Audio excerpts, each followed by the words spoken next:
कोलवाळे मुळाव्या भलायकी केंद्राक नॅशनल हेल्थ सिस्टम रिसोर्स सेंटरान नॅशनल क्वालिटी एश्युरन्स स्टँडर्ड म्हूण सर्टिफिकेशन दिला।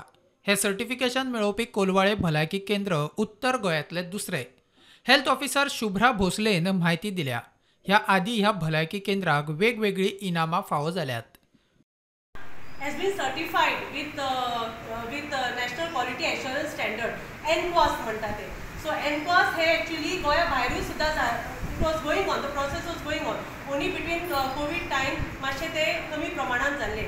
So again after COVID, post COVID era कडे आम्ही सगळ्या सेंटरांनी प्रयत्न केले जाता तितले म्हणजे हे दवरप सर्विसेस दवरप अप टू द मार्क दवरप, whether it is pharmacy section, lab section, casualty section कळ्ळें सगळे व्यवस्थित दवरप, डॉक्युमेंट्स दवरप, इतलेच न्ही इन्फ्रास्ट्रक्चर, डॉक्युमेंट्स, सर्विसेस प्रोवायड करप जे लोकांक अशें दिसताले रुरल सेंटरान कळ्ळें कोणशाच्या कोणशान ते सर्विसेस अवेलेबल जायना कळ्ळें न्ही। सो ते दिवप कळ्ळें हे सगळे प्रयत्न आशिल्ले सगळ्यांचे आनी हळू हळू एक एक centre national quality assurance standard certify जाली। तितून भितर आमची प्रायमरी हेल्थ सेंटर कोलवाळे सुद्धा सर्टिफाय जाली।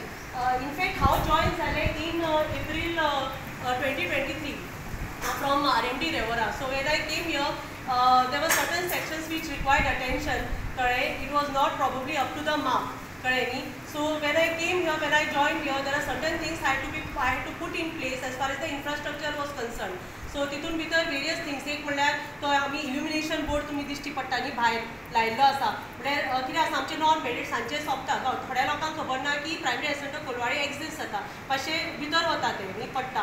सो त्या खातीर ते इल्युमिनेशन बोर्ड आमी मेन लायलो। सो जे रातचे सुद्दां पेट्टा आनी रातचे समज कोण लोक समज चलता फिरता तांकां समज खबर ना सेंटर अवेलेबल आसा म्हणून ते कळटा दुसऱ्या दिसा मागीर सेंटराचेर ते येता।